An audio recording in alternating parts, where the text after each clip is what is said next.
All right, what up, what up? It's the All Grind Sports Show, man, episode 20, man. We're going to celebrate that today. Thank y'all for pulling up. As always, I go by the name of JC, and I'm here with my wonderful, wonderful guests, co-hosts, brothers, all that, man. First of all, we got my boy, my day one from the show. It helped us kick this whole thing off. My boy DURANT decided to pull back up. Welcome back, sir. What up? Good to be available to come back. What's happening, Right, you guys? This dude, y'all know, cleared out his busy schedule for us, man.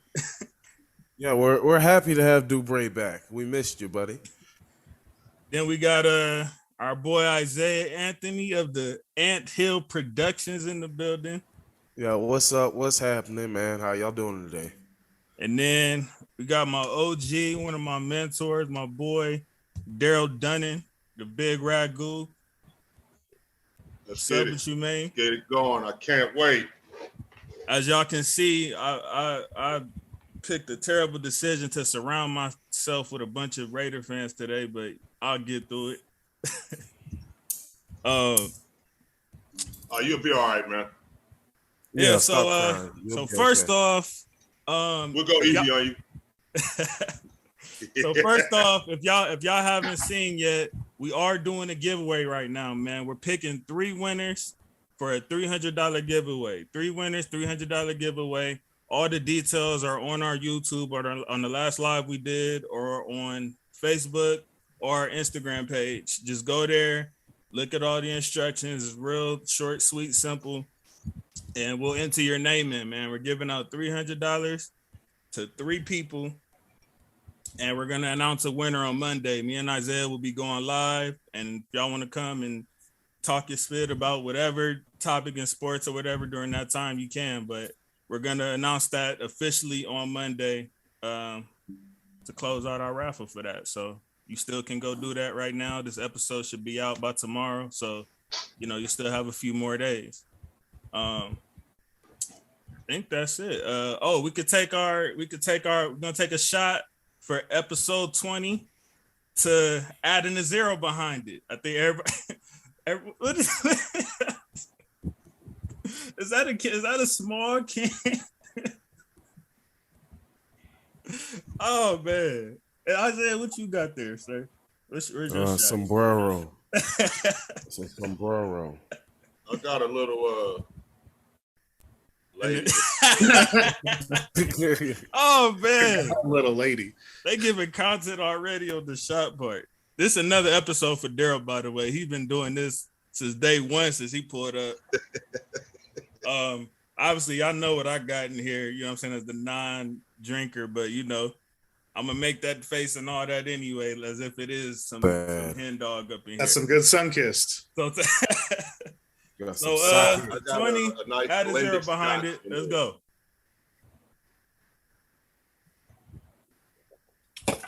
Happy 20.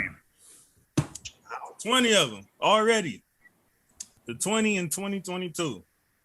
All right, now let's get going. DURANT decided to already get started with me this morning before we even got on the damn show about this topic. What happened? He already wanted to smoke before we even turned the camera on.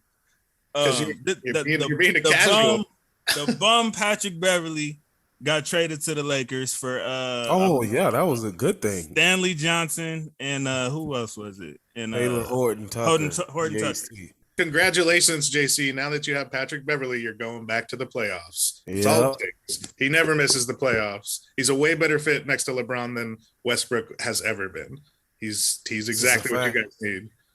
None of you guys are playing defense. You're going to play defense because you'll be embarrassed to play defense next to him when he gives that effort, and you don't. You guys miss Caruso. You should have kept Caruso, but the best fix you can do is get Patrick Beverly now. That's your fix. He's correct. He's not lying. Like, are you done? As soon, what did I say at the that scenario? But what did we say at the beginning? Why do you get rid of Caruso in the first place if you come back the next year and get a Patrick Beverly? Well, they shouldn't have, but that's at least you're correcting your mistake. You can't you got to acknowledging you made the mistake.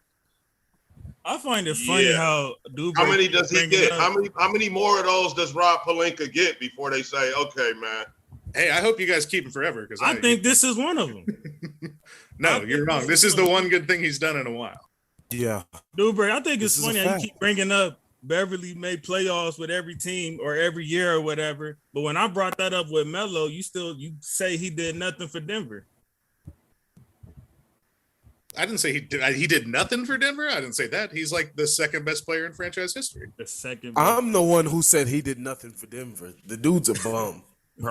I'll say it. He did nothing for Denver. He's a bum. But he's bringing up, he made playoffs every year. And Melo was actually the guy. Beverly was just on the team with another great elite player at the time. That's it. But everywhere, Houston started missing the playoffs whenever he left. When he left or when James Harden left? Both. Oh, okay. There's a reason he only plays on winning teams. There's a reason. He's not expensive and he gives you exactly what you need. Like, especially if you have a wing that's a playmaker like LeBron. Great. You're not expecting Patrick Beverly to like create for you off the dribble, which is great. He's going to play defense like crazy, make all of you better at defense, and he can hit some threes. First of all, more than Westbrook. He's a better shooter than Westbrook, straight up. This is a fact. Whatever. He don't shoot at the same. Whatever. Look at the numbers. He don't shoot at the same. He don't shoot at the same value as Westbrook, so I don't even think that's fair to say. Because he does. Nowhere near. He is a positive basketball player. Westbrook is a negative basketball player. Westbrook is a negative basketball player. Are you? He was last year. He was by the numbers last year. Last year he was. Yeah, I can't even lie. I'm not saying his career is negative, but the way he plays now, Westbrook. It's not the way he plays now. It's the bad fit, as you said.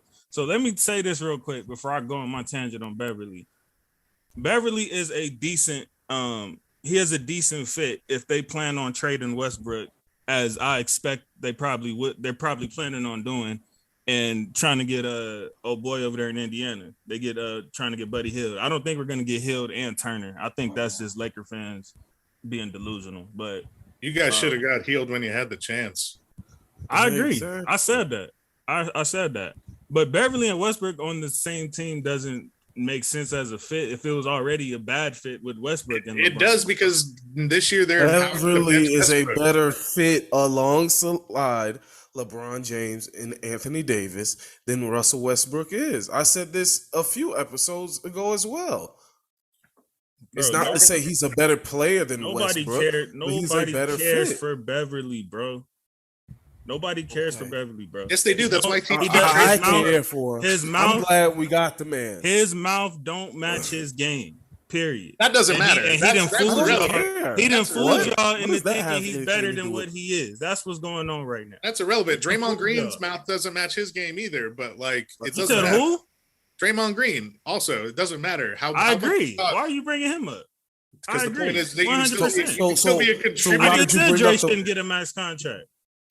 I don't know. So what is the point in bringing up that Patrick Beverly is a trash talker and his trash talk doesn't match his game? Because y'all are fooled. Because I've been getting fooled. Because y'all are fooled into thinking that like this man is like some type of game changer and like he said. We didn't say a game changer. It's time for me to take another team. Great role player. Like he said, it's time for me to take another team to the playoffs. As if he's taking the team to the playoffs. He was on really good teams already with other elite players that are far better than him. No, it's just far better than him. Like, it's not just like Shane Battier, man. There's a reason Shane Battier won wherever he went, and he didn't put up like. There's some guys that the way they play their roles, they're Battier is a way better defender than Beverly. First of all, he's a way better defender than Beverly. They're about the same. They both made a. No, they're not about the same. Did y'all forget Beverly just got cooked by the 36-year-old Chris Paul that he's claiming his lamb chops every time they see him. Just put like 41 on his head in the playoffs where he acted like a sore loser and pushed him in the back.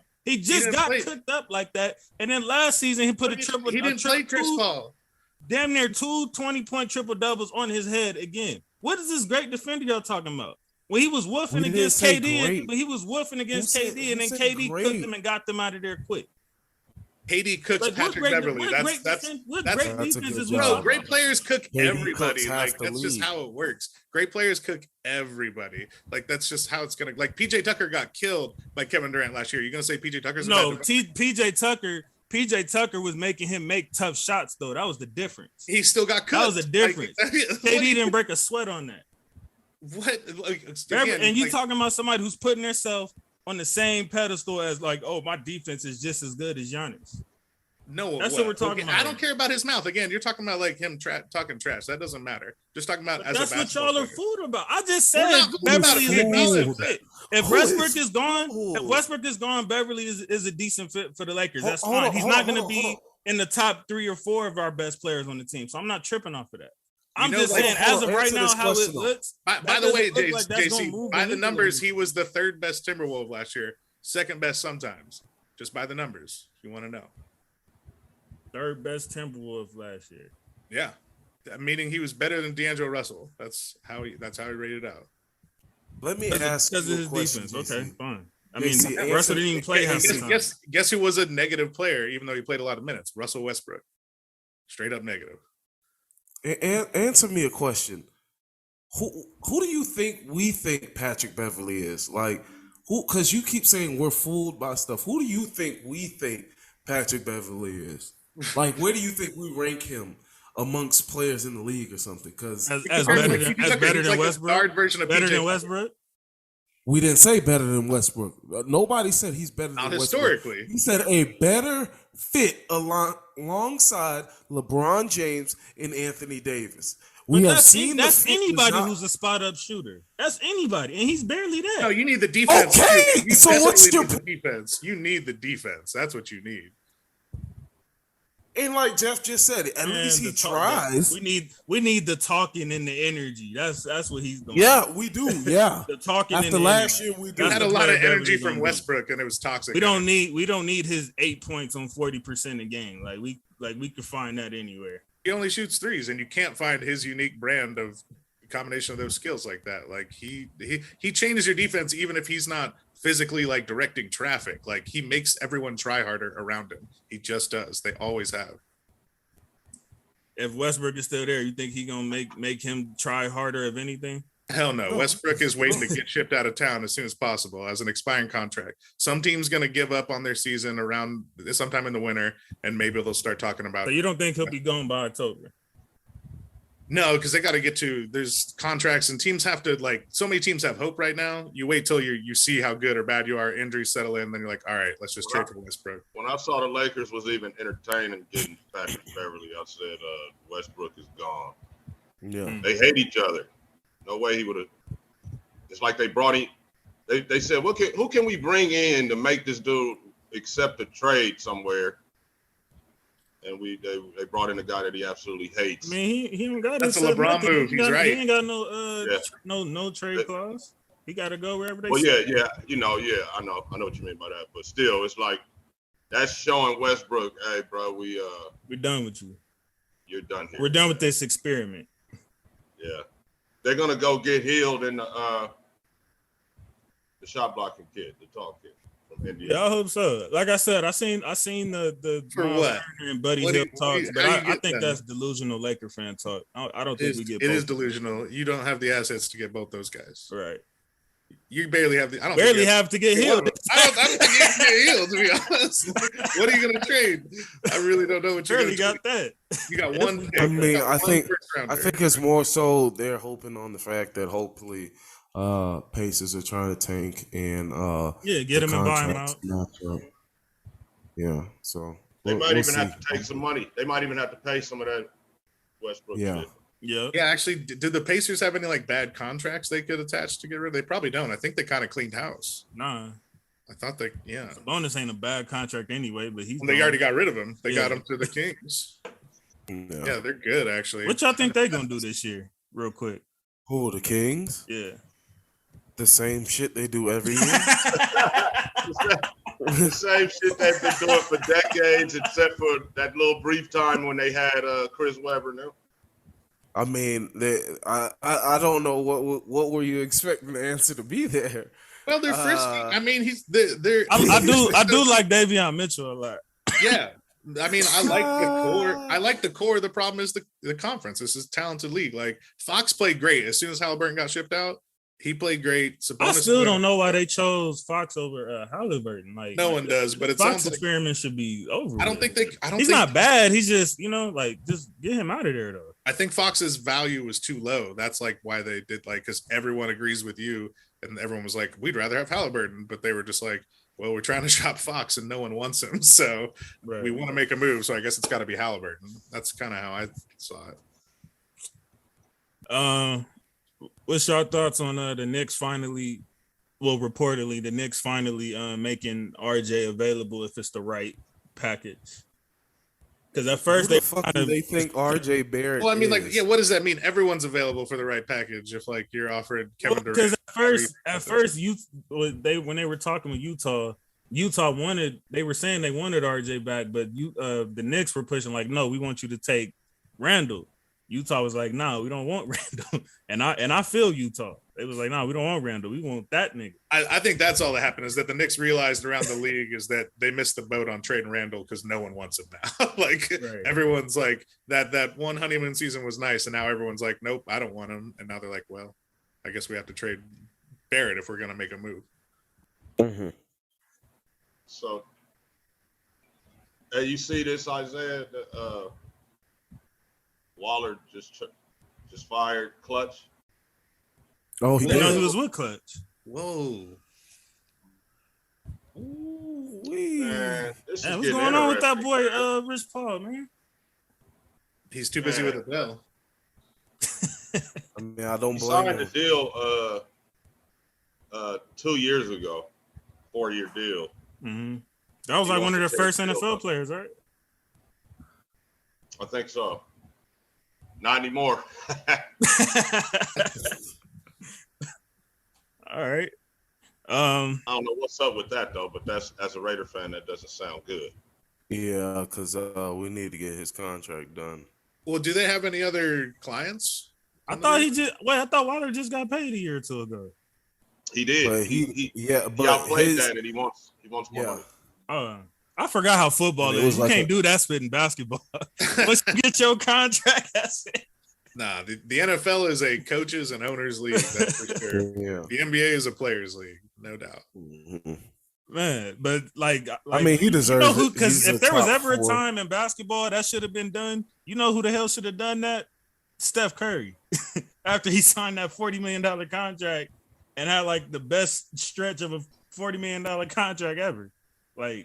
Yeah, he was getting. He's making up for it now, but he was getting Ty Lawson money when they won that first title. I'm pretty sure Curry was sixth highest paid on the team. Yeah, he was I think that first. I don't know if it was the first MVP or the unanimous MVP season. He was barely top 80 in the league, if I'm not mistaken, or something like that. Yeah, he got 6 on his own team. Iguodala got more than them, Clay got more, Dre got more, Boga got more. And one other person, I can't remember who used to play on the team. I mean, and a lot of people, if you remember at that time, I kind of get why, because he kept having the ankle issues at the time. And I mean, that was it. He just signed that rookie deal, and he was and also he's a weird build. No one really thought he would change. Yeah, nobody said that. I know, I didn't see that coming. Ty Lawson got that deal. Who was Ty Lawson looked good. I remember I was wondering why they traded Monte. I was like, what the hell was that about? Of course you thought that. Yeah, of course, man. Monte, come on now. Just even as a person, the immediate thing he did when they drafted Steph was say, we can't play together. I'm like, cool, good attitude. I didn't even remember him saying that. That's crazy. Oh, yeah, he said it as soon as they drafted him. He talked shit on Steph. And so it was okay, that's cool, man. This is the guy who also, immediately signed a contract and rode around a moped and, broke his ankle, within a month of doing that. Come on. Steph Curry is an angel. Why does Dubray slander? Why does Dubray slander all the N1 type play? I like some. I mean, I'm trying to think who's an N1 type player. Skip to my Lou. There you go. I'm a Rafer Alston guy. No, you not. Because when I brought him up, he was like, "I'm being ridiculous bringing him up over Jameer Nelson." You forgot that? But no, Jameer Nelson was better at his peak than Skip to my Lou. Man, but that's irrelevant. Don't get me started on Nelson. KD staying put. After all that hoopla, the owners did what you said. Called it. You felt they should do. Just be like, hey, we tried. We ain't trading. Stay put. Nobody can figure it out. What we felt like we wanted, and I'm sorry, bro. Let's work it out. But you're never, and this is a rule I've always heard with basketball. You're never gonna get the value for a player like that when you're trading them. You're never gonna get equal value to that. KD put himself in such a bad position, PR wise. He had just signed for 4 years. He's the one who burnt this place down. Like he just, he burned it he down. had no leverage, man. It was like Ben Simmons was young enough in Philly that he was like, I will sit out 4 years and I'll still be in my late 20s. Like KD, he can't miss any time. Like he's 34. He's got to go now. Like his legacy. 34. Yes. Like he's been in the league 15 years. Man. Damn. He got drafted in 2007. That's 15 years ago, man. Man, So I remember when I was in high school, man. KD was the 21-year-old that was, up and coming superstar, man. That's damn time flies. Sure That does. is crazy. He's 33, but he's about to turn 34 in September. He's 1 month away from 34. Man, I remember that 2010 series, man, when they that was like their coming out party for OKC when they had that battle against the Lakers as an 8 seed, and they were like, "Wait, how are you guys struggling with OKC like this?" Our building was crazy, man. Oh yeah, this Oklahoma guy, I forgot. I thought that was 2 and 7. 2 and 7, one. Yeah, it was one of those. 2 and 7. Yeah. I just remember people were like, "How are the defending champs struggling with this young OKC team?" Like, I remember that being a thing. Like, they're not winning this year if they're struggling with them like that. And look how OKC, I know they didn't end up winning anything, but the players that was on there. But you see a lot of NBA teams that struggle in the first round that go on a run. Like the Spurs, I think, have won 2 or 3 of their titles. They went to 7 in the first round, like randomly in 2014 against the Mavs, and then like another series too. I can't remember which, but like it happens just randomly. Like sometimes you get tested in that first. Oh, the Celtics in 2008. The Celtics went to 7 against the Hawks. Oh, with Atlanta, yep. Yeah, yep. The Hawks had like a losing record, and the Celtics. That was Atlanta's coming out party because they was like, damn, like Atlanta's, Atlanta's they went on a run making the playoffs like 5 years in a row, like weird ass Joe Johnson team, Josh Smith, Horford. Yep, bringing back memories, boy. I remember that. Isaiah, what's your thoughts on it? I find it real funny. D called it. I mean, he gonna have to work it out. He gonna have to figure it out. Like, figure it out, man. Bullet say, no running from the grind. Yeah, ain't no running from the grind now. Yeah, Kyrie can do like last dance shit, right? It's like 98 for them. They're like, well, let's just try to win the championship this year. That's all we can do. Yeah, that's it. Nothing else to do but hoop. Work it out, man. See, I'm interested to see them all play Ben Simmons. Yeah, I mean, I that was what I felt in the first place. I felt like, even though y'all know I'm not a big Simmons fan at all, but I mean, he could be a good fit with, he's a great defender. Those two right? running it, you know what I mean? So I'm interested to see like, what this team can do. Like I thought with just KD and Kyrie and the right pieces, they could have done something. I don't know how much it affects them because, they done got rid of some of their pieces thinking KD and Kyrie probably weren't going to be there, like Bruce Brown and, like little pieces like that are supposed to be effective. But they got Royce O'Neal back. Royce is a perfect fit there. And remember, Joe Harris missed like the whole year. And he's like going to stretch for him. Yeah. Harris is I'm big on Harris. The whole year. And he was a sharpshooter. And we never even seen the three of them play like together. Like if Simmons. Is Claxton still there? Yeah, they need him. They need him to grow. Got you. What about Drummond? Isn't he a free agent? I don't think anyone signed him, isn't he? Okay. Yeah, I didn't know. Well, I don't know exactly what happened with that or not. If he's still there. I could be wrong. Rumors about him possibly going back to Philly, all type of stuff. I didn't know what ended up happening with him. Yeah, you're talking about Mr. No Effect. Okay. Yeah, I mean, I was just asking if he's still there. Like, if anything, he's stunting Claxton's growth. So I was just asking if he was still there or not. It makes sense for him to resign because they don't have any other options really. Like, he's not great, but they need some minutes to be played there. Like they're still so stupid for letting Jared Allen go just because their buddy DeAndre Jordan. That's like such a game changer for them. Imagine if they kept Jared Allen and Kyrie and KD got to play with Jared Allen. Like, and that's what he means by blowing that thing up. That's why he said what he said.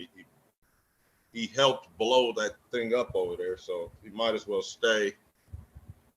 And whatever happened to not being a journeyman? How many teams is he going to go to? You know what I mean? When does it stop? He's been on 2 teams. 3. He's been on 3 teams. Yeah.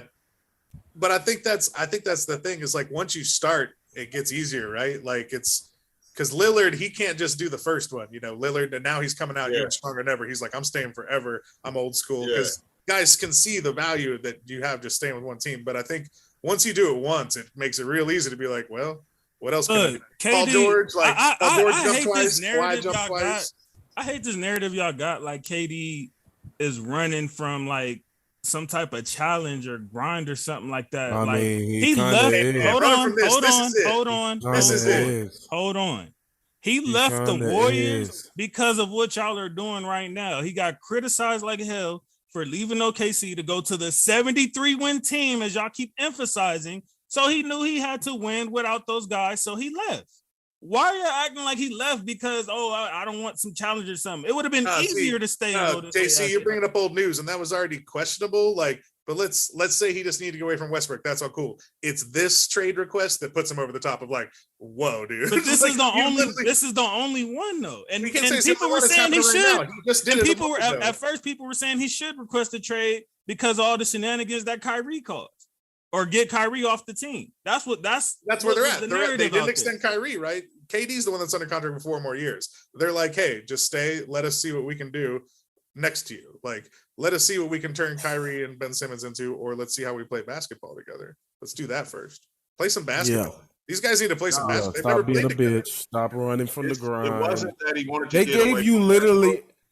It's where he went when he got away from Westbrook. Yeah, but once he left, what about when he left that team though? He left that team to bring more parity in the NBA. He left that team to try to get a ring for his legacy outside of that. He didn't run from nothing. He actually ran from y'all saying LeBron. Easy rings and easy LeBron. He ran from LeBron moving to the Lakers. He had to go east after LeBron moved west. He saw it coming. He ran. Guy, man. So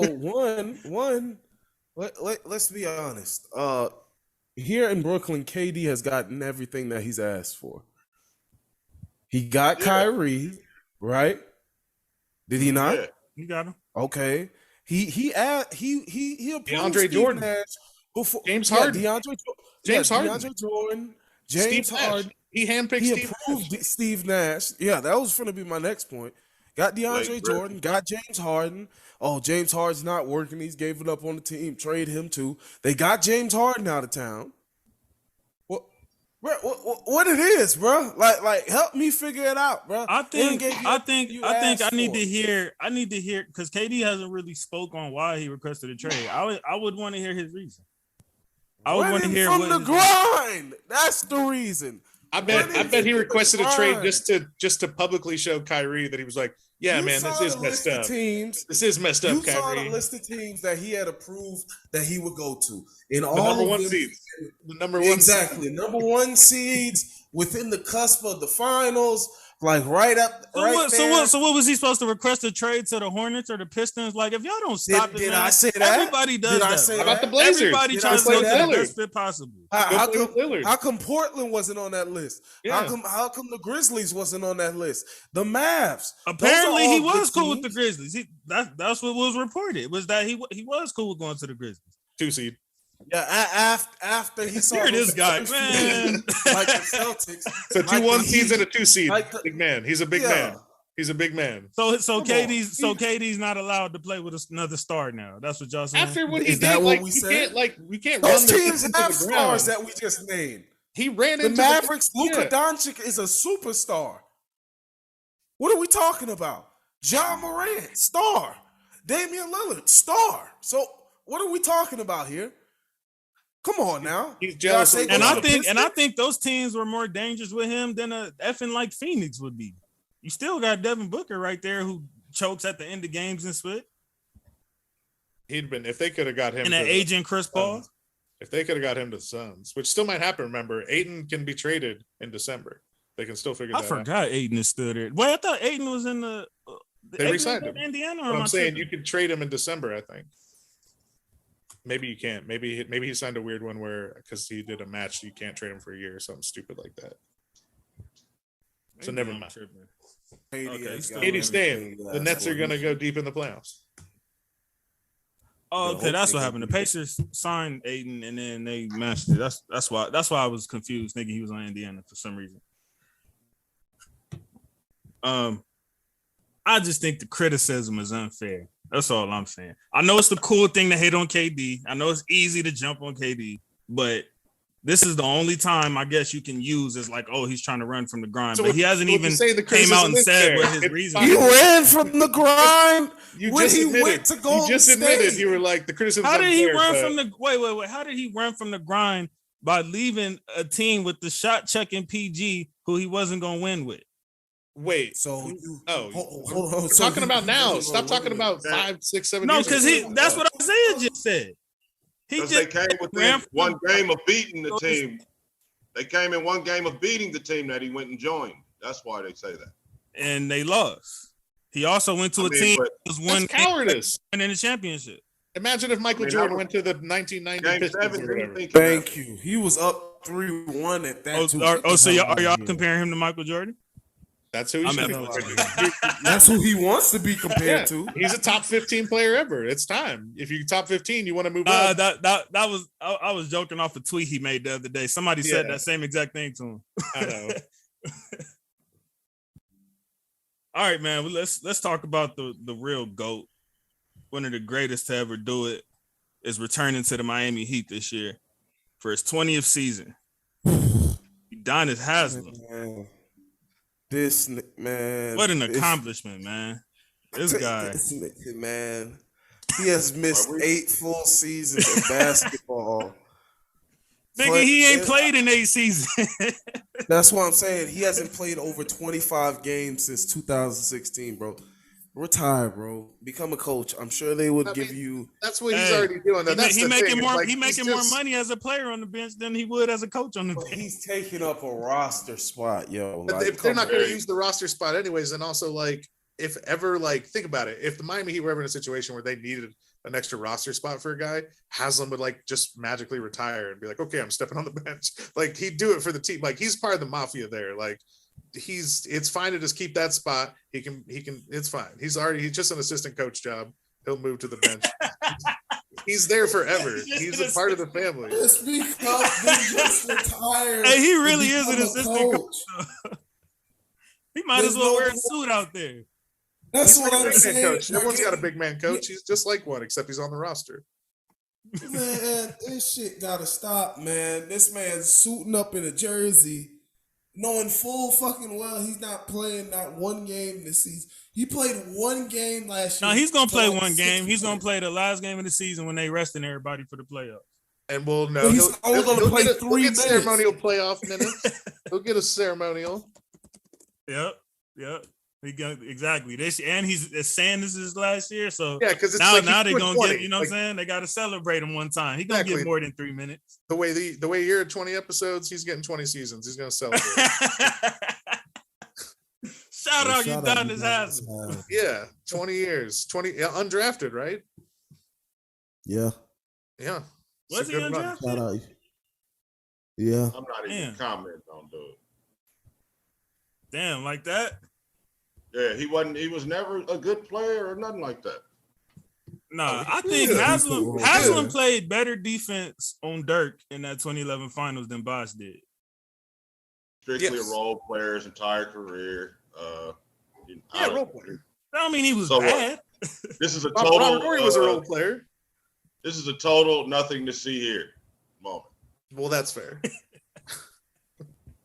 I don't even know why he's getting mentioned on our podcast. Probably because it's from Florida. It's a Florida thing. One of the greatest to ever do it out of Miami. Shout out to my what? Boy The greatest to do. The greatest to do what? Play basketball? Not basketball. We talking about something else he did. He's a Florida legend. He's the community. Talk your spit, Isaiah. Talk your spit. He's the Miami Florida legend, leader in rebounds. Florida Gator legend, all SEC. Talk your spit, Isaiah. We talk about it in the league, not at University of Florida. That's what I said. What you mean? You love bringing up college guys' stats when you say, "Oh, I was watching him in college. I remember this." He's got you ever pops do that spit? Y'all add their college resume to their career. Maybe sometimes. in this case, okay, man. I don't. Maybe I didn't see enough of Udonis Haslem, but at my view, at the height of his career, he was a role player. He was like Kurt Rambis. You're absolutely correct. But he did start every playoff game in 2006, the championship run. He averaged like 9 and 7. I know, we're talking role player, but starter 30 minutes a night, and then even in the last 2 championships, and he played great defense. Yeah, he started most of the games. Wait! Y'all just did all that capping for Beverly in his defense. Haslem played great defense. He don't get that love.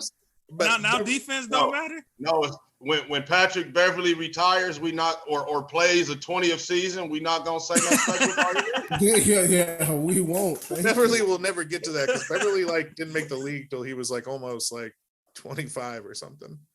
Right. Exactly. That's another reason. Beverly's intensity though. Telling Steph, it's our time now. This nigga said, "Ain't you 30?" Should we do 20 minutes on James Posey? Well, exactly. Yeah. Let's not. All right, man. Let's wax poetic. Let's wax poetic about James Posey. Why James Posey? I thought of a random role player from years ago, and come on, man. We're not casuals. We don't have to only talk about the superstars, man. Come on. That's fair. I love doing that. Udonis Haslem and Patrick Beverly. Hey, we did our KD. That's cool, but I'm saying not celebrating his you do, Ray. 20th year or whatever. All right, let's talk about these. We'll be like, okay, Haslem had a good playoff or something like that, but not, Haslem signed for 20 years. Man, come on. 20 years, one team. 3 championship rings. 3 rings being a starter. He started most of the games on 3 championship teams. That's pretty good. Shout out to Pat Riley. That's a fact. And absolutely. Hey, and Spoelstra. Yeah. I agree. It's a little bit underrated. Shout out to Spoelstra. And Pat Riley. A little bit underrated. He's very, very criminally underrated, I feel. I think on this podcast we gave him his flowers before. Yeah, but for the masses, they just say LeBron. That's it. Yeah, for all the casuals. The Kazes, he's underrated. Spoelstra's as good as any other coach in the league. There's no coach in the league that can definitively be like, I'm better than Spoelstra. It's all on the same level up there. Absolutely. That's great. That's great reference, dude, Ray. All right, the Christmas games, man. From what I've seen, are the Knicks playing? It's whatever. Are the Knicks playing?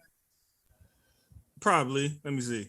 I think the most important they are about Christmas is the NFL is going to play on Christmas. That's what's sad. I don't know what the hell that was about. And it's some bomb games too. It's sad. It was some bomb games I see.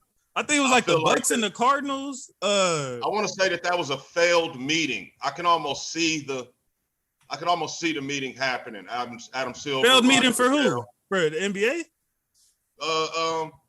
Goodell and Silver trying to work out the NFL's not playing on Christmas at the same time. And then it just didn't go right, and Roger left like, "Oh fuck it, man, we playing." Yeah, at the same time too. It's mean. You're gonna have to choose between what you want to watch. I mean, that's a bully. You know what it's gonna be, bro. I'm sorry to say, you know what it's gonna be. Yeah. The NFL's in position to bully, and Goodell bullied him, and it was always an unsaid thing. It was like basketball gets Christmas, you get Thanksgiving, but the NFL's flying high. You can remember it's been like that. Yeah, but the NFL's flying high, and they're just like, well, screw that. We're taking Christmas too. It's greedy. It's a greedy move. NFL out here shitting on people. They going to other countries now. And adding a game and taking Christmas from the NBA. Greedy. You're already number 1. Greedy. Yep. You got the Packers. You got the Packers and Dolphins.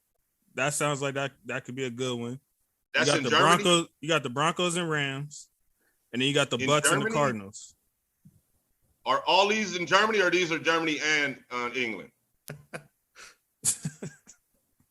I don't see London. I don't see a location. They got a game in Germany. But yeah, those is all some good matchups. And then I only see like 2 good ones for the NBA schedule. You got Milwaukee and Boston. About the Christmas matchups. Okay, all right. Milwaukee and Boston. That's a good one. What's that? The Eastern Conference. Yeah, the last 2 Eastern Conference champions. And they should be the top 2 this year. I mean, there's obviously other teams, but they should be. Maybe Hey, maybe Philly as well. I mean, Philly should be there too, but I mean, the Celtics just made a trade to make them better. The Bucks only lost because they had unhealthy Middleton. So I mean, they should definitely feel like those are the 2 teams. I feel like the only one people are probably really gonna have a hard time either missing or not gonna miss at all is probably the Grizzlies and Warriors one. That's gonna be the one where it's like I need to see that one. If you're unless a real somebody's hurt, fan. unless somebody's hurt or something. But other than that, yeah, you got Philly and the Knicks. Nobody cares about that. Well, those 2 teams will, but yeah, the Knicks. Who cares about the Knicks? Lakers and Dallas. I mean, they could have picked better matchups. Hey, people gonna watch that. They'll watch that. Not over the NFL games I just named. If the NFL game sucks, though, sometimes an NFL game is like, say the Packers. If it's like a blowout or something, it's like they gonna. The Packers are winning 24-3. You might gotta be. That's effed up. That's the only way y'all gonna watch a hoop game. I'll watch the basketball no matter what. Out of solidarity to the NBA and feeling bad for them getting their holiday. This is a great day for the ballers that got the separate screens and the same team, And it's here's a good day for those guys. Here's another added element to it. The basketball, really, that's when the games start to kind of count. Before that, right, that's people don't really tune in until after football. In the NFL, this is right in the prime center middle of the stretch run of getting in the playoffs in the NFL. So those games are going to be it's literally going to be like what 1 or 2 weeks left by that time. Yeah, so like 3 weeks after that, if that 2 weeks. So I see a meeting that failed between the NBA and the NFL because this is terrible. You're saying Goodell is being a bully right now? Yeah. I feel like they went and asked the NBA to pay us to not play on Christmas, basically. and the NBA said no. And then they said, okay, bring the schedule out, boys. Yeah, I think he's right. Hey, and he put some good games, too. It ain't like he just said, like, put some sorry teams. Like, he put some teams that might really be doing something. When I first heard this happen, I said, uh-oh, NBA. I thought the first time they did it, I thought it was just some pandemic thing due to the scheduling. I didn't know this was something he was really going to do going forward. That's why I didn't trip the first time. Matter of fact, I thought it was some COVID stuff. This is going to be a big factor in the next collective bargaining agreement for the NBA. If that Christmas getting snatched away like that, the TV money is going to all of a sudden not be as good. Those ratings are going to be important. He's right, because that contract coming up is going to be important. Yeah. I mean, they'll still get the money because live sports are just worth so much, but I mean, they'll all be fine. Everyone's going to get paid more money, but that could definitely hurt it. So, and then it don't help that the NBA didn't pick better games. Hopefully, this puts pressure on them to pick better games for Christmas. What are the other games? You didn't go through all of them. I did. I said for one, you already underrated the Lakers and Mavs. You acted like that was nothing. That's fun. Yeah. It's nothing compared to NFL terms. Like I'm gonna watch. Look, let me go on record. I'm for sure. Packers, why are you so excited about Tua? What's so exciting about that? It's not Tua. It's everybody but Tua. Literally the opposite. It's everybody on the team except Tua. That's the. I don't know if you know this, but quarterback's important in football. So good luck. I hope Tua makes me. So it's not possible for a team to go on a run without a quarterback? I don't know if it's possible to go on a run with Tua. It damn near is. Yeah, you can do it, but I'm just saying football's going to win no matter what. But I don't know why you're so excited. Like the legendary Dolphins-Packers rivalry is so great, but the Luka versus LeBron. Because the Dolphins have a lot of weapons. Luka versus LeBron. It's not about Tua. Luka versus LeBron, man. Yeah, I'm gonna watch that 100%. I'm being objective, okay? I'm not bringing my basketball bias into this. I'm a hoop fan 100% over anything, period. But I'm being objective of the reality of it. NFL is king in America, is it not? I acknowledge that, but I'm just saying if you're comparing games, I just don't know why the Packers and Dolphins is this wholly awesome matchup, and you couldn't even mention the Mavs and Lakers. Well, I think it speaks to just the average NFL matchup of kind of overtaking a marquee NBA matchup. Oh, for sure. I mean, yeah, you're right. Like a couple years ago, true story, the NFL draft had more ratings than a Game 5 NBA playoff semifinal game. Just the draft. they're not really comparable at this point. Like NFL is its own thing. It's on its own planet. I'm telling you, man. They said, "Hey, Adam, we want this to not play on Christmas." Adam said, "Oh, we ain't got that." I believe you. Bring up the schedule, boy. Man, I thought it was totally COVID related. That's why I wasn't tripping like that. I was like, this ain't gonna be a normal thing going forth. But Goodell is like, nah, this is for real. Like, we playing on Christmas, nigga. You know what the NBA should do? They should. We need some of that COVID money back. Matter of fact, the NBA should radically change the league. They should change their schedule to not align with the football season as much. They should just push it. What do you mean, like further down the line? Compete with baseball more. I'd screw it all up. You know, don't get caught up in this schedule that you've done since the 50s or whatever, just because that's the way we've always done it. Traditionally, basketball was played in the winter because you could play inside. Exactly. But nowadays, you don't have to follow that shit, man. They got money. Just what's best for the money, and the best thing for the money is let's compete against baseball more than football. Is the best. That might be. Hey, and when they switch, Dubray, they need to come back and give us credit for giving them that fucking idea. For sure. We'll take a cut. Because I think that's going to end up being the answer for them. Because for real, like baseball doesn't have to compete with anybody all summer, and it's like we don't need to just have June, July, August, basically all baseball. I mean, shit. Yeah. Everyone follows it now. Like people's schedules have changed. Like we can follow anything we want now. Like baseball just gets all these highlights. Well, to be fair though, the NBA offseason is just as exciting as the season sometimes. But to make money, they still need to sell games and get people to watch the television. That's how you make the money, though. Like, and speaking of offseason, there's nothing more exciting than NFL free agency and having your Twitter feed on the first day of NFL free agency. It's nothing like that either. So. NFL is the king, bro. Hey, you was telling I remember fighting with you about that like 10 years ago too. But all the other sports I used to hate when you would say that. All the other sports have to accept that football won America's heart, every spectrum, every political affiliation, and the other ones are more like pockets. And so you should all get away from football and compete. Like, why? Again, we're just letting baseball run the summer for no reason at this point. Football even won me over when they gave my city a damn team again. It's about the rhythm of it. It's church for us. It's every I Sunday. mean, like you said, America loves football. Because it's every Sunday. It's the rhythm. What if football decides to stop letting the elements decide so many playoff games and move their schedule? So the NBA better do something before the NFL does. Yeah. Because I kind of think that's a thing in football. You get, you play half the season in good weather or whatever, and then when it really counts, you got to go out there and play in fucking biting cold and snow. And so, maybe start the year in the bad weather and end in good weather. Any way it goes, the other sports should get the hell away from NFL. Let NFL have as much alone time as possible. Yeah, because if the NBA doesn't do it, like something like hockey will do it, even though that's not like that conducive for ice and everything. But like we said, if they're all doing $1 million business, they can be like, I think it'll be worth it. The amount of money we'll have to spend keeping ice in the summer will be that much more that we don't have to compete with basketball and football in the winter. Whoever does that first. Smart. Yeah, Vegas with a hockey team that plays in July. That would be funny.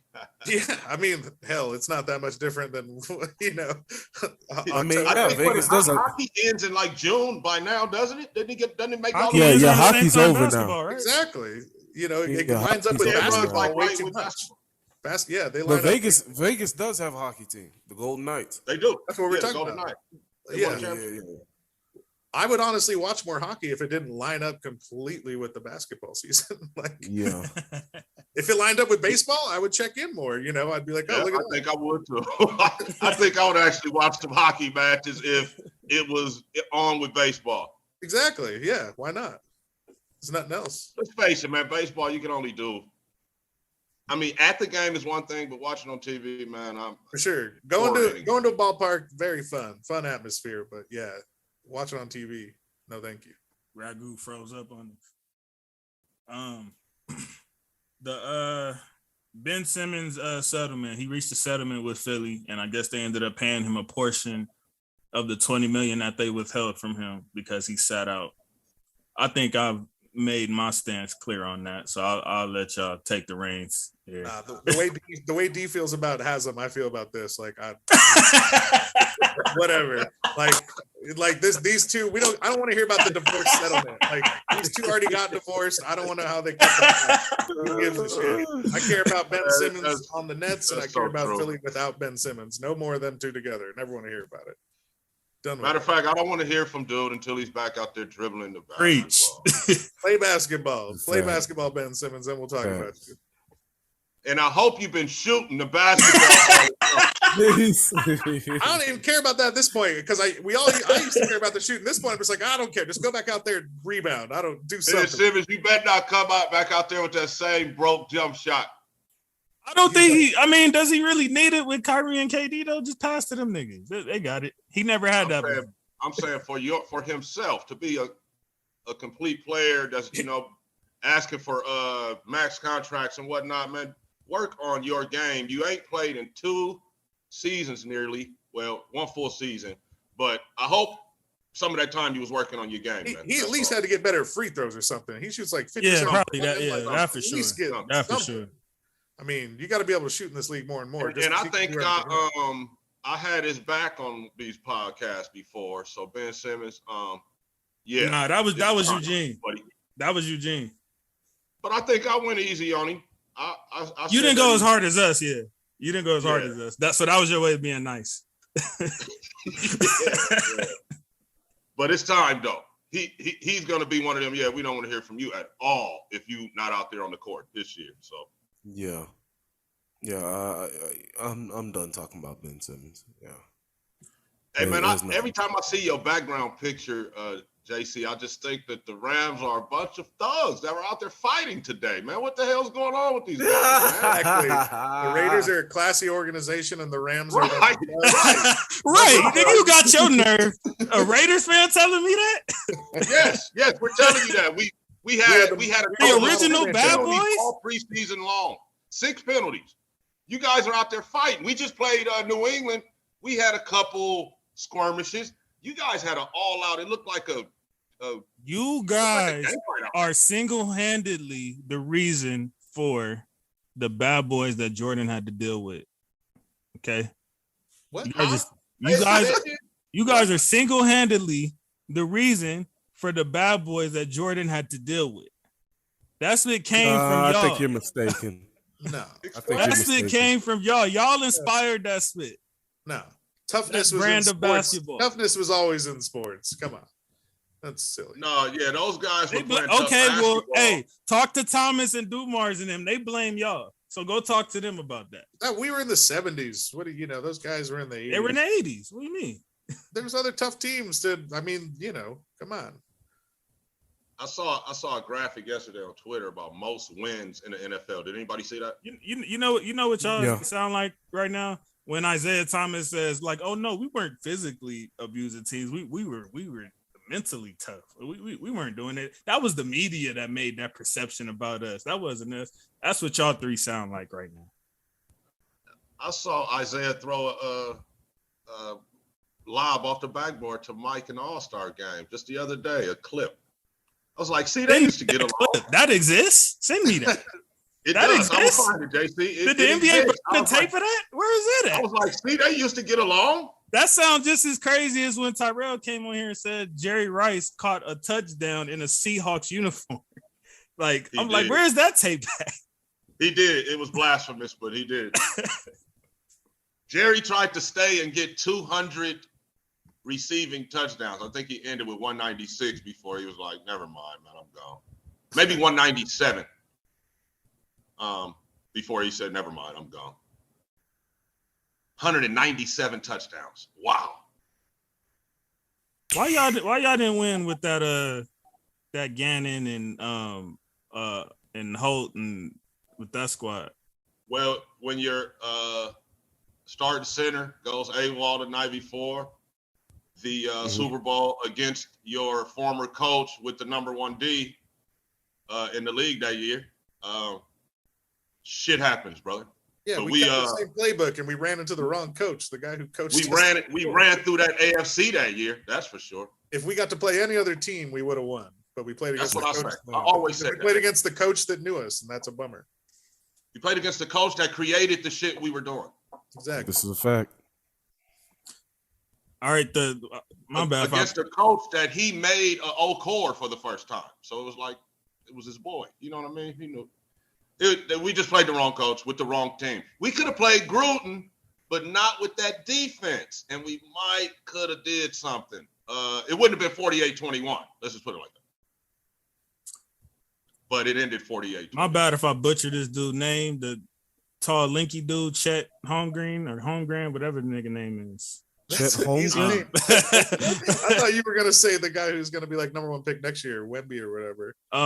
Chet Holmgren. Yeah, he's reportedly gonna miss the whole season, and there was already talks of him like, you know, people were thinking he's probably gonna have some injury issues or whatnot probably throughout his career. What y'all thinking right now with dude? I think all that stuff is stupid just because the kind of injury he had was one that people would blame bigger guys, like thick guys. But the way everyone talked about him was that he's too skinny. He's going to get upper body injuries or like have his leg fold over. So it's like now that he's hurt, everyone's like, see, told you. And it's like, well, his injury wasn't like the kind that you said he would get. Right. It's just a freak thing that happened. And he'll probably win Rookie of the Year next year, just like Blake Griffin did, just like Ben Simmons did, just like Embiid did. You know, like no, but Blake and Simmons. Well, Simmons didn't play, but Blake actually played though. People don't. No, he didn't. No, that's how Blake won Rookie of the Year. Preseason.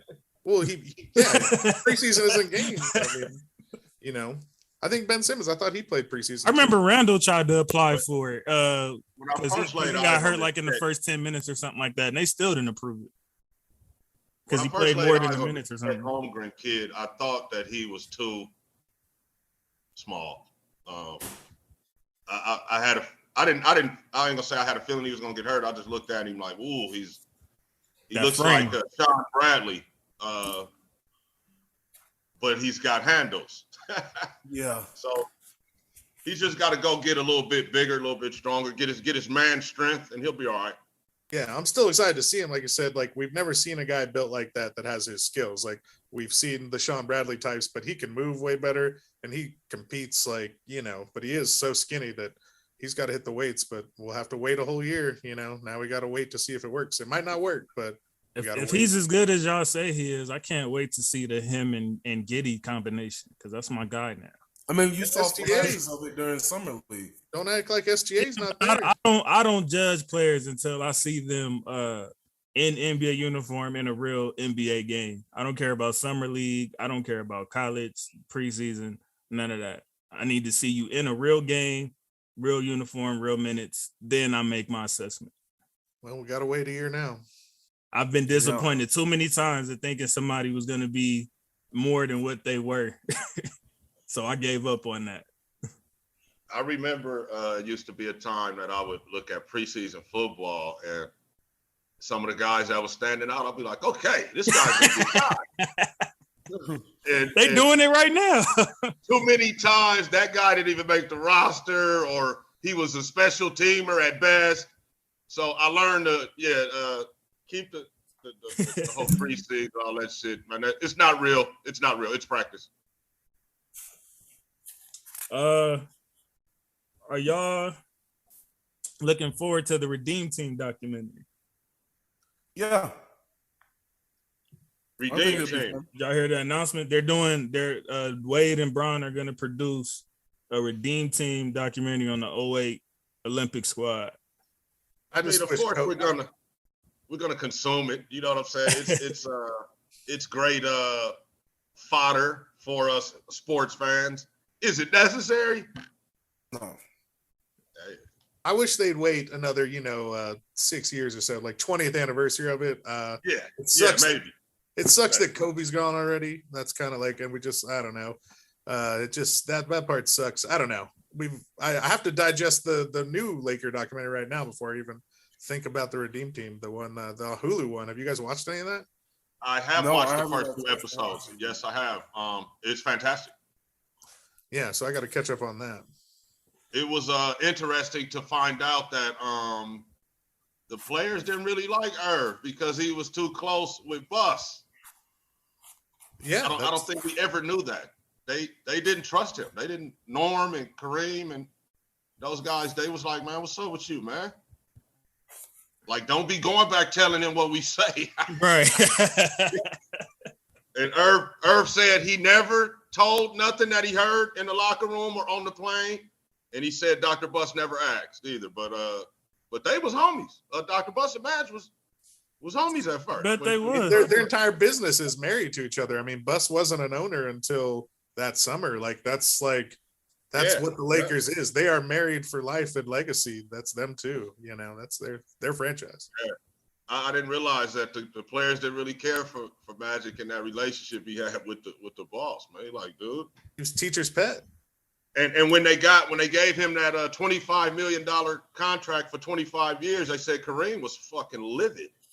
Of course he was, because Kareem lost a bunch of money. He didn't make a lot for as great as he was, and his house burned down. So he was like, he played that many years, honestly, for a lot of financial reasons. And then he sees this kid just come in and get a 25-year. They're just like, what the, Yeah, there was. He said, when I got here, I delivered MVP seasons, all that. He was like, but the guy is young. Like, he has that on me at this point. And he was like, he ain't gonna sign me for no 25 million. And I only got about 5 more years to play. So Cap was not happy about that. And that whole Laker legacy documentary is great, man.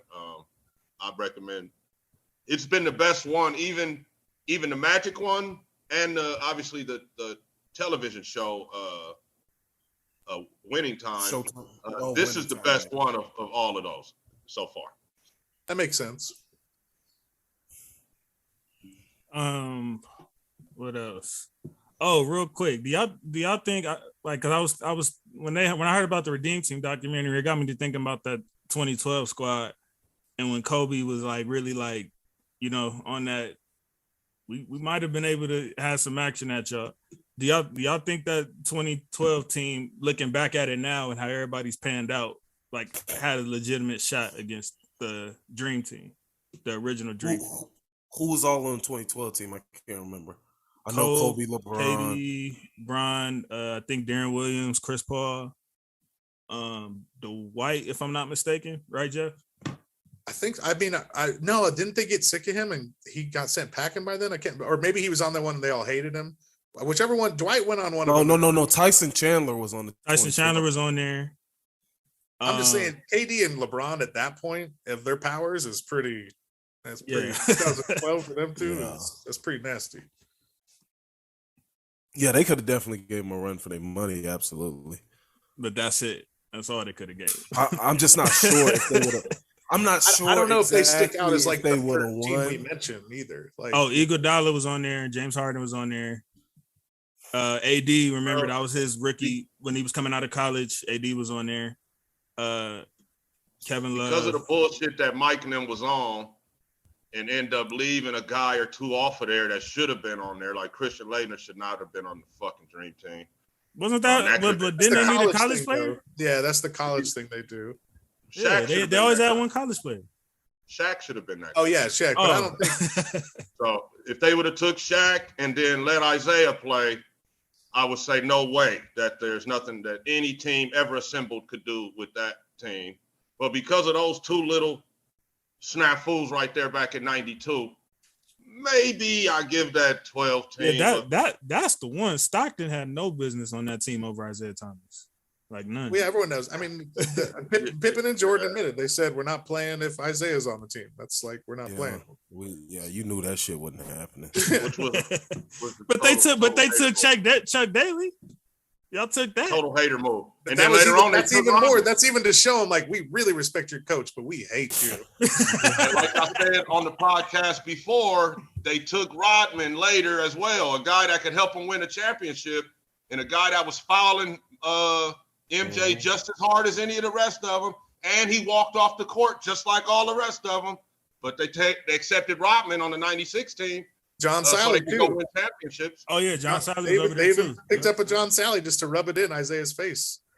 Yeah, so everybody really more of a personal thing between Mike and Isaiah than it was a Piston and Bull thing. It was them two, and they didn't like Pippen either. Pippen is in it too.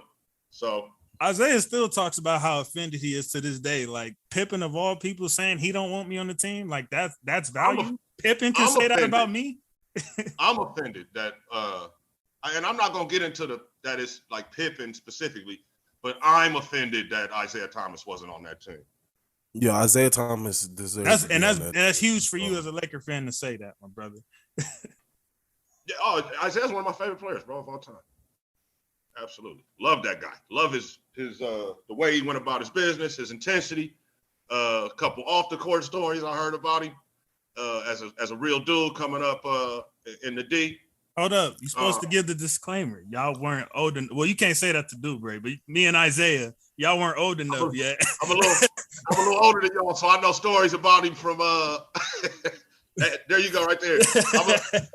I'm a little older than y'all, so I know a few more stories about Isaiah on and off the court. That guy was legit, man. One of the best to ever do it, for sure.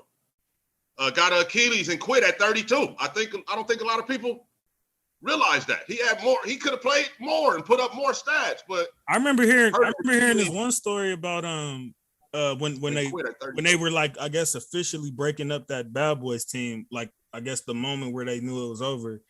I guess he had like an argument with or like Lambeer sent like a hard screen in practice or something, and he tried to like swing at him, punched him. I don't remember if it was his face or shoulder or what he hit, but he broke his hand from doing that. And I was like, Lambeer said that was like the moment where he knew, like, yeah, it's a wrap. Like, yeah. So you had the 6'1" Isaiah trying to swing on the 6'10" Lambeer. That's what I'm talking about. That's the type of shit I'm talking about. I mean, Isaiah, he definitely wasn't no mark. Like all them big centers that came at him, he was swinging back. He just wasn't very effective, but he was swinging. And a lot of something that Isaiah says is, I ain't that much older than Michael Jordan. Y'all be acting like I'm way older than him or something. I think they're a year apart. Yeah, they not. Yeah, I'm not saying that to say when I was kicking his ass, it ain't like I was some old veteran doing that. We were contemporaries, and I was getting in that ass. That's what he means by that. Well, probably because he was drafted, like 3-4 years before Jordan. So I think 2 or 3. Yeah, something like that. Jordan played till junior year. What, Isaiah came out in what, sophomore? Isaiah was drafted in 81. Jordan was drafted in 84. Yeah.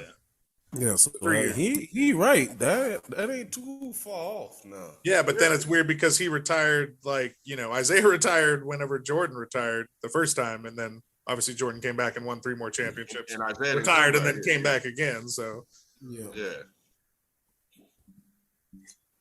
I'm not gonna get too much into the listing, but I do just want to go on record. I got Zeke as the 3rd best point guard ever. No, sir. No arguments here. I'll take Oscar over Isaiah. That's what I'm saying. That's a whole episode right there. I wasn't expecting that name. No argument for me, man. I'm very high on Zeke. Okay, Dubre, we're going football now, man. You haven't been here in a minute. A cool minute. Cool minute. It's a lot that's happened in Raider land since you've last been here. So I've heard enough of these two guys right here. So we'll start with this. I'll start by asking you this. I need your final 4. Your very early final 4 in a Super Bowl pick. Man, I don't know if I'm ready for a very early final. Come on, man, try. We need you to try, man. Let me. All right, look. While Dubre is going over his stuff in his mind, I'm gonna give you a few minutes. I'm gonna give you a couple seconds here, Dubre. I'm gonna cover something else. I want to amend 2 of my record predictions from last week. I don't think I gave the Saints enough wins. And I think I didn't get a Browns enough wins. I think the Browns are actually going to be better than. Oh, what? When Tyrell is gone, then you want to give the Browns more? I was hoping he was going to be here. I was hoping he was going to be here. I feel like y'all just be effing with him now, man. Come on, man. I would have been one as well. I think the Browns will get less wins. Deshaun is going 11 games, bro. It's gonna be a rough. That was the next topic, man. We going to early. And winter in Cleveland. So I think they'll win about 5 or 6 games. That's what I had said was 5 or 6 games. I want to give them. Are you amending it because of the suspension? No. I actually Well, no, because he got about what we said he would get, right? I'm gonna be totally honest with you. I saw a video of Louis Riddick and his opinion of the top 5 rosters in the NFL. I don't know if any of y'all caught that. And he brought to my attention the Cleveland roster, bro. Outside of quarterback. That's what I kept telling Isaiah last week. 5 or 6 wins. If Clowney and Jarrett play double-digit games together, man, it's tough to see. You're telling me out of 11 games, they can't get 4 or 5 out of that alone, Isaiah? Out of 11 games? I want to take them up. I want to take them up to 9 wins. They can't get 4 or 5 out of 11 games, Isaiah, with that roster? They'll win 6. Maybe 7. No, out of the 11 games alone. I'm talking about just the 11 games Watson is missing. They can't get 4 or 5 out of that? 3 or 4. 3 or 4 games. And then Watson's going to come back. I'm not saying he's going to win every game. What would they have? Like 5, 6 games left at that point? 6. He can't get half of those? He going to lose every game? And if you win 3 or 4, if you win 3 or 4 of those first games and you win half of the next games, you're at about 6 or 7 wins, which is right around my prediction. So I say I also underrated the Saints a little bit, JC. I'm gonna say I think I put them at like 8, 9. We went through every team, bro. I can't remember everybody takes. Yeah, I know that I went too low on them. So whatever I said, because the NFC is not as strong this year, so they definitely have a chance to make something happen. I want to give the Saints two more victories than I gave. And Winston don't even have to be great; he just has to be solid. He has to be good, and I think they'll be cool. They got a good roster too outside, and Michael Thomas, he's been having issues with staying healthy still, clearly. So but I don't know what that's when at the time of the last taping, I didn't think about Jarvis Landry and the Honey Badger signing. Okay. So I want to give these guys a little bit higher rating, man. That defense, when you got a guy, on all 3 levels like they do now with Lattimore and the DN and now Honey Badger. They're going to be pretty good on D. But I remember what Tyrell was saying about Coach Allen, but also even coach, notwithstanding the new coach, the Saints are still going to be a little bit better than I gave them credit for, I think. Well, Dubray, since we jumped a little prematurely real quick, because we pretty much already gave our take, and the NFL gave Deshaun as much games as we pretty much thought they would. What's your thoughts on the 11 games? Is that about what you thought they would do, or? Yeah, I guess it is. I didn't really analyze it too much because everyone's sort of an expert and tore the story up. So it just seemed like it was going to be around 8, 9, 10, 11, 12, something like that. I'm fine with it. Whatever. I'm glad I'm not a Cleveland fan. I'll say that. Signing the most expensive dude ever. I mean, I liked his talent, but all that stuff is some icky PR and just I don't know about that guy, but I like the roster, obviously. But I'm going to just say my final 4. I'm pretty chalk: Bills, Chiefs, and then Rams, Packers. I guess. Again, a Raiders fan talking about PR. Y'all really be having y'all nerve, boy. Well, we're a classy franchise. More importantly, Raiders fans saying Bills, Chiefs in the final 4. Oh my God! I'm sorry. I just. I'm chalk again. Bills, Chiefs still seem like the teams, but there's a lot of AFC teams. Anyone could do it. All I care about is being above the Broncos. That's all I care about. beat the Broncos. If we get third in division, that's fine as long as it's the Broncos underneath. So you're coming in. So you're coming in with low expectation. Or I don't know about. I mean, it's a tough division. Like, what do you like? I'd feel much better. That's what I've been trying to tell these guys. They don't hear me. I wish. I heard 14 wins last week. I wish I could play against the Giants, the Cowboys. That'd be much more fun than Washington or whatever. But unfortunately, we got to play against the Chiefs and shit like that. Chargers. I mean, I guess emotionally, I feel like you got to at least finish top 2, but I'm prepared to finish third. But if I am not emotionally prepared to finish fourth, I don't care. We got to beat. I can't. I don't want to deal Broncos with that. That's where you draw the line. Yeah, I just saw people are picking them top 8, top whatever. I'm like, I don't need to see that. This just in. Giancarlo Stanton is off the injured list. Ooh, that's nice. You said what? He's on my fantasy team, so it's like breaking news to me. My bad for interrupting. What was it? A baseball thing? Mm-hmm. Yeah. Oh, that's why Stanton. The big bat. Stanton is finally off the injured list. So you said your final four. Oh, you got your AFC 2. You said Bills and Chiefs. What about NFC? Rams and Packers. Like I said, pretty boring. Rams and Packers? Yeah. Packers? Yeah, who do you want me to pick? Oh, I forgot this guy. What? You be gassing the Packers with Osa. No, I don't. Yes, you do. I remember that. No, I criticized Rodgers what he did last year. Tell me about the NFC. Who else am I going to pick at the NFC? The Bucks. I just feel like, where's Tom Brady right now? He's been gone, right? He's going to play in the game this weekend. Nah, Brady's going to be there. Yeah, Brady's going to play. It's been weird. The moves he's been making. At some point, he's going to be a 45-year-old, and he's going to play like a 45-year-old. We've been saying that the last 5 years. But he finally has the line is hurt. How many times have we said that about the Spurs? He's always 2010 to 2014. Forget all that. The Spurs haven't made the playoffs in a couple of years. But Brady, I'm talking about like, you remember like that 09 to like 2014. Every year we was like, the Spurs are probably done. And every year they make a run. Like every single year, it was like we would do that.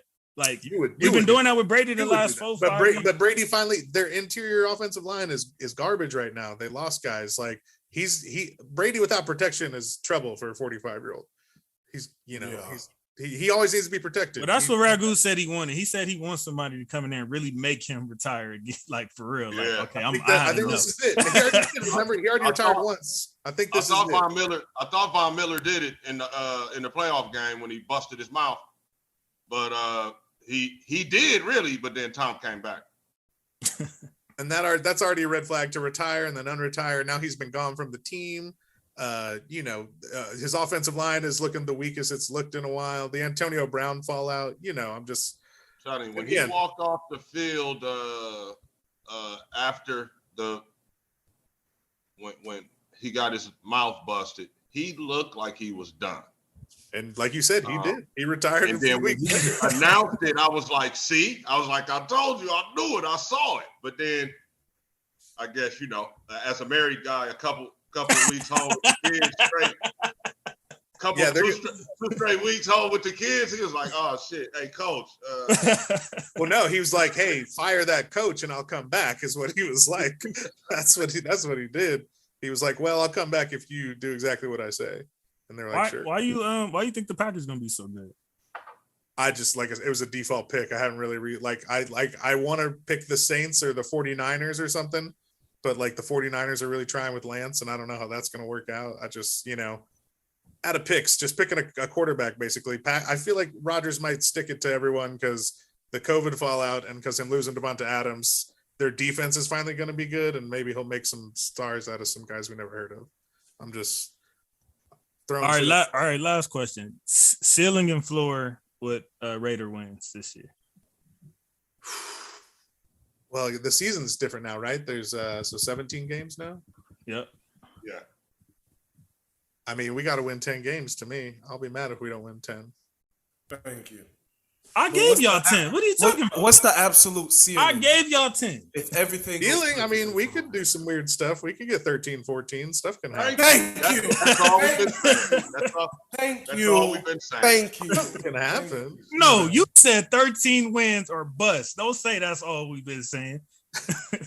I did. I said no. I said AFC Championship or bust. Actually, And 13 wins.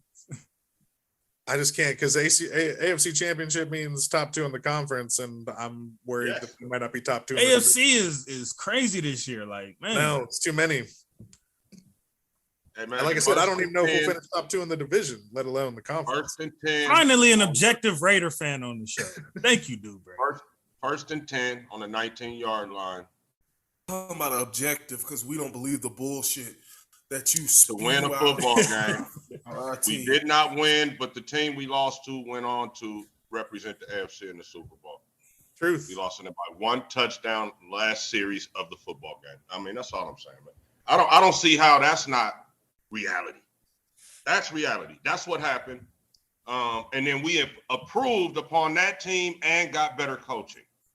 So I don't see how my expectations are. The coaching is the big thing. It's just got to come through. But the thing is, every time we've seen Josh McDaniels coach outside of Tom Brady, it hasn't been good. So we're going to see.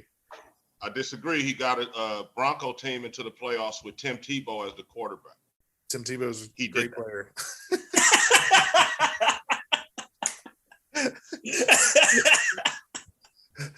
Josh is Go to is go. a-hole, Josh did some questionable things in the past, like, you know, the thing with the Colts and all that, but I think he's grown from that. And at the end of the day, I think they showed a graphic of the rankings of his offenses in the last decade. Did you guys see that when they showed the Raider game?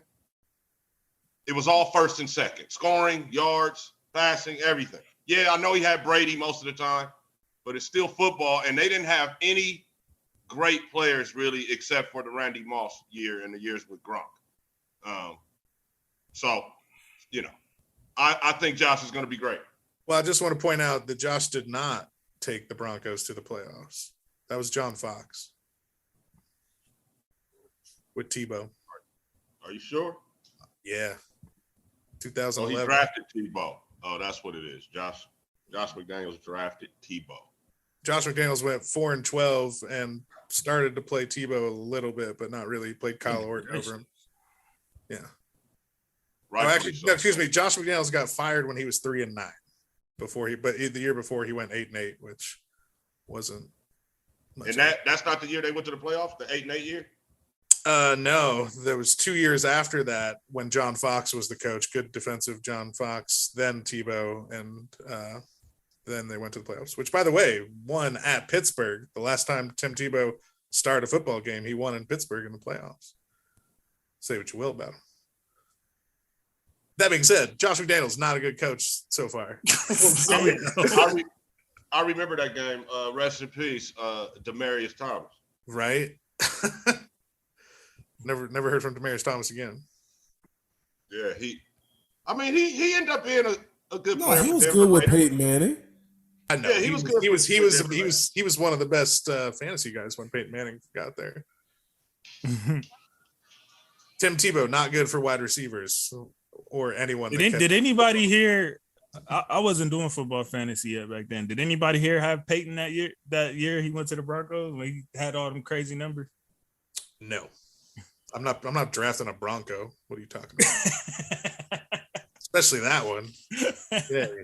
I usually stay away from Broncos myself. I traded for Jason Tatum before. Actually, the only thing I like getting on the Broncos is whoever their kicker is, just because the elevation and because I like to think that if they're kicking field goals, that means they're not scoring touchdowns. So I'll take a Bronco kicker every now and then, but I don't want any of the other players.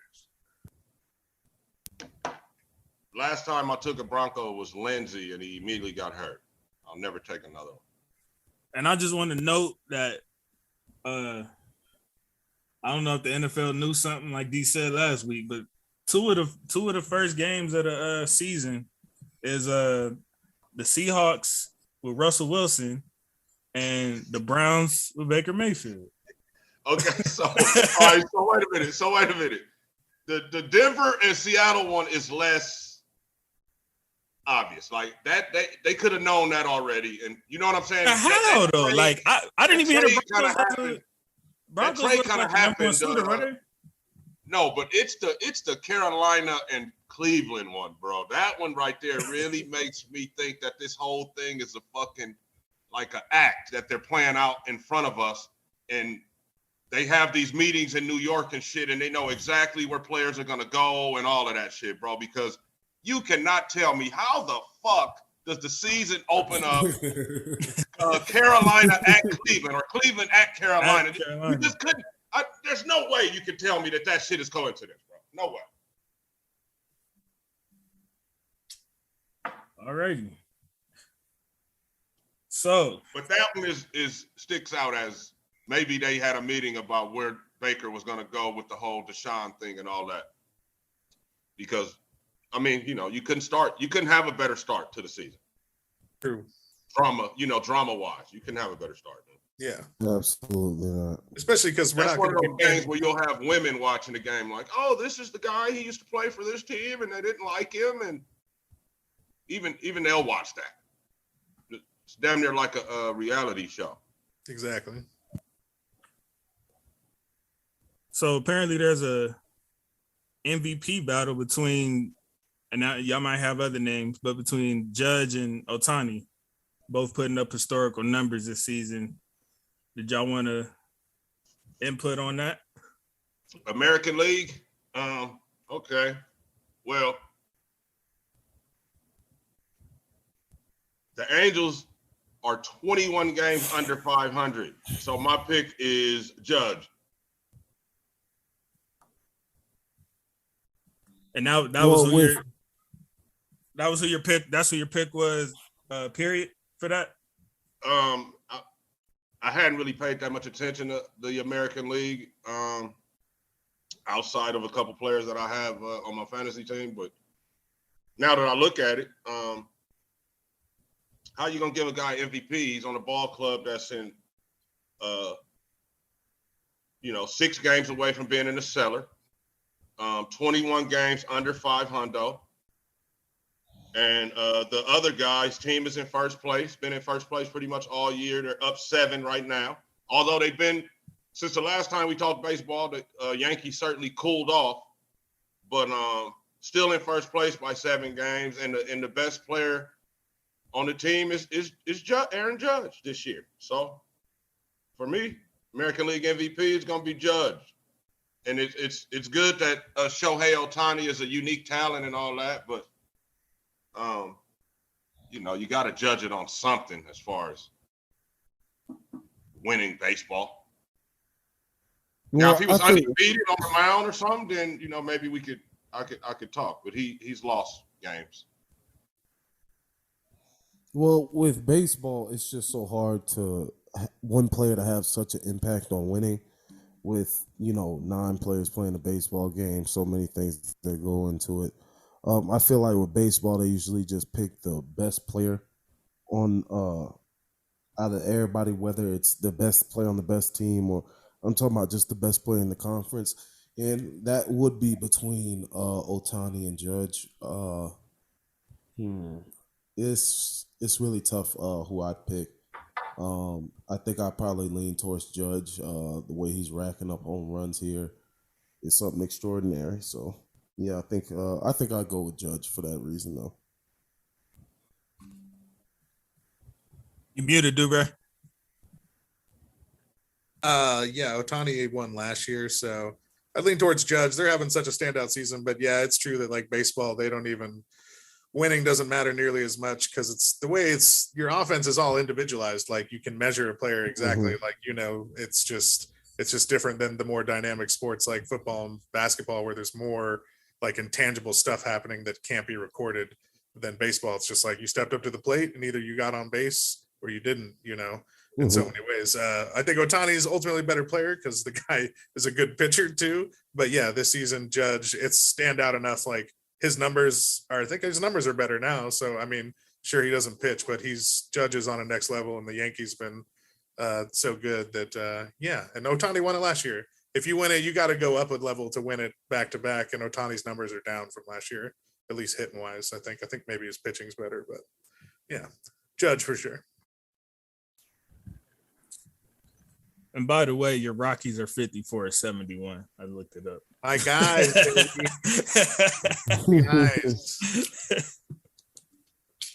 I gotta find out who their best player is, or who their best prospect is. Anything else notable y'all want to add while the season is winding down?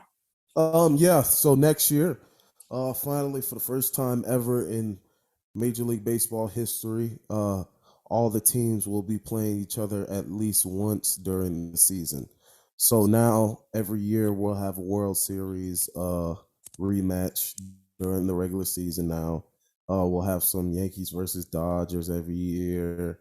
Those type of series that the league needs, and it'll be easier. Yeah, I felt like it was been about time. You have 162 games. There should be no reason where all the teams don't meet at least once. Like, there's no reason that doesn't happen. That sounds crazy as hell. I would have never thought that. Y'all play 200 games and you telling me y'all don't play everybody? Yeah. Most of the time you're playing the team that's in your division. You play them like 20, 30 times. 24 times, I think you play something. It's something like that. I got something to say. How about them Dodgers? Yes, sir. They looking good, man. I got something to say. God dang it.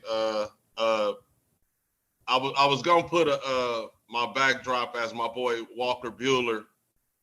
We got the news that he's gonna have a second Tommy John, which is fucking weird. That, in my opinion, if you have to have a second Tommy John, the first doctor should be sued, because you should never need to do that twice. But second Tommy John for my boy Buehler won't be back until the middle of next year, from what I understand. So keep your head up, Walker. We love you, baby, and we're gonna go get this ring for you. My boy Gonsolin. Yeah, we getting Dustin May back from Tommy John here. We just got him back. He was looking pretty good. They're leading the league in run differential, leading the league in runs scored, and runs allowed. A whopping plus 275, Isaiah. Yeah, looking beautiful. How many runs did they put up last night? Like 12? It was 10 or 12? 12-6 last night. Yeah. So the only thing I am worried about is when we get to those playoff games, Craig Kimbrell. I'm not too confident in him closing this year. He's had too many blown saves, had too many iffy. You know what I'm saying, D? Like those. Is he gonna close it out? He'll allow a run and then allow two players to get on base and then finally close it out. And it's just like, all right, those are two dangerous situations to be in during playoff time. But so far so good throughout the season. If they keep playing the way that they're playing here right now, there's no reason that they can win this whole thing. I hope so, man. It seems like even with the Buehler thing, it just seems like we're kind of set up to do our thing here, man. I don't. None of these teams, as I'm looking at them, none of these guys, from the Mets to the Phillies, Padres, Cardinals, or Milwaukee, man, none of that really scares me, bro. So it's just a matter of getting to the Yankees or whoever's going to be over there. And it's not really simple as that, but just none of those teams are really scary this year at all. The only one that I would say is probably the Mets. The Mets have looked really good throughout this season, and they have a pitching staff that could put together a run. With Max Scherzer, Jacob deGrom, I feel like that's a staff that you could make a run with if they, really get that ball spinning and stuff like that. The Braves, I don't think they're as good as they were last year. So I think it's really mainly the Mets as far as the NL goes. The Braves last year were for whatever reason, we couldn't get a couple of them dudes out. And that's what it came down to. Shit, we couldn't get the one Rosario dude, whatever the hell his name is. Couldn't get him out. And yeah, they seem to be, but they're still there. They still got all them same guys except Freeman. So yeah, I would say Atlanta and Mets, and then after that, man. Well, not Atlanta and Mets, and they're gonna probably end up playing, right? Yeah. Who knows? I mean, no, we're gonna end up. Baseball is all about momentum, and I mean, well, I should say any sport as well, is all about momentum and getting hot at the right time. And if a team gets hot at the right time, rolling here into October here, this last month, they just go on a crazy tear and go into the playoffs really hot, then things can get shaken up real quick, real fast. But yeah, go. And then one last thing, there's apparently a triple crown watch for Paul Goldschmidt. Oh, he's on Triple Crown watch? Yeah. Is he? I wasn't aware of that. I was not aware of that either. Oh, shout out Paul Goldschmidt. Oh yeah, and shout out Albert Pujols, man. He's jacking some here late, and he's trying to chase down home run 700. So shout out Albert Pujols. I did not know Paul Goldschmidt was on Triple Crown watch. Shout out How many Paul home Goldschmidt. runs does Pujols have? He has 693. Did he hit 694 yet? But I know he has 693 at least. So he needs 7 more. Yeah. And I think the Cardinals are on pace right now to make the playoffs, right? I think they are. I got to check. I don't know if y'all can see, but Oh wow.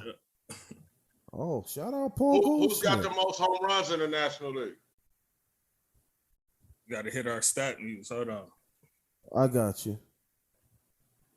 Look, this guy Isaiah, man, he always beats. Hold on. So he's winning in batting average. Kyle Schwarber has the most home runs in National League with 34. Paul Goldschmidt has 33. He's 3 home runs behind in that, and he's winning in batting average. No. That picture's a little bit old because Paul Goldschmidt now has 33 home runs, 105 RBIs. And hold on, let me check his batting average to see if he's leading in batting average. Yep, he's leading in batting average. So he's hitting 339. I see that right here. Yeah, he's hitting 339. He's leading RBIs, and he just needs 1 home run to overtake Triple Crown right now.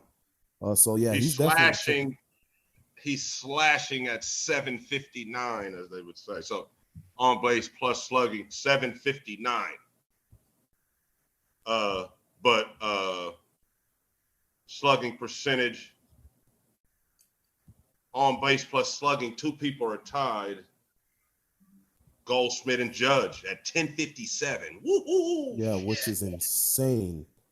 These guys are playing baseball. You hear me? Yeah, like whoo. So Goldschmidt's the clear MVP of the National League. That's what it looks like here? Yeah, that's what it's looking like to me for this year. So I mean, you can make a Judge has 48 bombs. Yikes. You can make a case for his teammate Ariendo and Austin Riley of ATL, but I think Paul Goldschmidt. Austin Riley is having a good year. He's got 31 bombs. His is 905, which is still very impressive, just not quite on the level of Paul Goldschmidt here. So yeah, I think average isn't quite up there. Yeah, his he's not this quite is up Goldschmidt's. Yeah, this is Goldschmidt's MVP to lose, in my opinion. Absolutely, with a 1057 OPS. Damn. Yeah. Cardinals look like they might be a scary team to play in the playoffs with them 2 dudes. Yeah, he's leading the NL in wins above replacement.